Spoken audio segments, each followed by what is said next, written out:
Welcome to the Tech Egg. Don't get scrambled. Enjoy the video. You'll start by enabling the feature so history is recorded. On Windows Open Settings, go to System, then Clipboard, and toggle Clipboard History on. This saves multiple copied items. Once done, press Win+V to open the History panel. On Mac OS lacks a native full history, so install and enable a reputable Clipboard manager.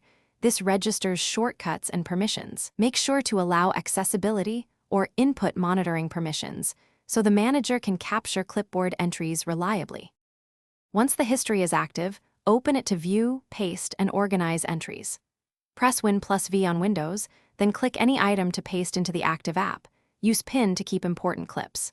In third-party managers, use Search to find text, images, or formatted clips quickly, and delete single items or clear all when you want privacy. Make sure to pin frequently used snippets and enable Cloud Sync only if you trust the service, because syncing shares Clipboard contents across devices. Finish by securing and verifying the feature works reliably. Clear sensitive items or use a private mode for passwords.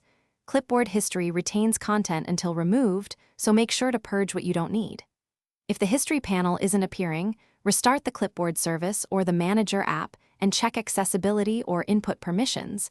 Then try toggling the feature off and on. Finally, keep the OS or Manager updated, because updates can reset permissions and require you to Thanks for watching. Consider subscribing if I helped unscramble your problems.